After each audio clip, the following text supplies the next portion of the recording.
ಸಾಮಾಜಿಕ ಜಾಲತಾಣದಲ್ಲಿ ಪರಿಚಯವಾದ ಬಾಲಕಿಯನ್ನು ಪುಸಲಾಯಿಸಿ ಕರೆದೊಯ್ದು ಸೋಮೇಶ್ವರ ಸಮುದ್ರ ತೀರದಲ್ಲಿ ಕಾರಿನಲ್ಲಿ ಆಕೆಯ ಮೇಲೆ ಅತ್ಯಾಚಾರ ನಡೆಸಿದ ಕುರಿತಂತೆ ಉಳ್ಳಾಲ ಪೊಲೀಸ್ ಠಾಣೆಯಲ್ಲಿ ಪೋಕ್ಸೋ ಅಡಿ ಪ್ರಕರಣ ದಾಖಲಾಗಿದೆ. ಬಂಧಿತ ಆರೋಪಿಯನ್ನು ಅಡ್ಯಾರ್ ವಳಚ್ಚಿಲ್ ನಿವಾಸಿ ಕೆಲ್ವಿನ್ ಎಂದು ಗುರುತಿಸಲಾಗಿದೆ. ಆರೋಪಿ ಕೆಲ್ವಿನ್ ಅಪ್ರಾಪ್ತೆಯೋರ್ವಳನ್ನ ಇನ್ಸ್ಟಾಗ್ರಾಂನಲ್ಲಿ ಪರಿಚಯ ಮಾಡಿಕೊಂಡಿದ್ದ. ಚಾಟಿಂಗಲ್ಲೇ ಆಕೆಯನ್ನ ಪ್ರೀತಿಸೋದಾಗಿ ನಂಬಿಸಿದ್ದ. ಬಳಿಕ ಫೋನ್ ಕರೆ ಮಾಡಿ ಗುರುವಾರ ಆರೋಪಿ ಅಪ್ರಾಪ್ತೆಯನ್ನ ಆಕೆಯ ಮನೆ ಬಳಿಯೇ ಭೇಟಿ ಮಾಡಿದ್ದು. ಬಳಿಕ ಕೆಲ್ವಿನ್ ಉಳ್ಳಾಲದ ಮನೆಗೆ ಕಾರಿನಲ್ಲಿ ಕರೆದೊಯ್ದಿದ್ದ.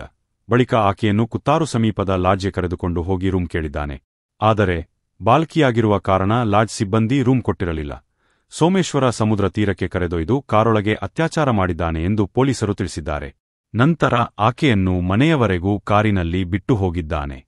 ಬೆಳಿಗ್ಗೆ ಮತ್ತು ಸಂಜೆ ಕಾರಿನಲ್ಲಿ ಬಾಲಕಿಯನ್ನು ಕರೆದೊಯ್ಯುವುದನ್ನು ಮನೆ ಸಮೀಪದವರು ಗಮನಿಸಿದ್ದರು.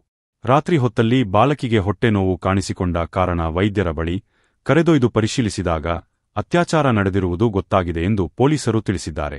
ಆರೋಪಿ ಕೆಲ್ವಿನ್ ಪೇಂಟಿಂಗ್ ವೃತ್ತಿ ನಡೆಸುತ್ತಿದ್ದ ಎಂದು ತಿಳಿದು ಬಂದಿದೆ.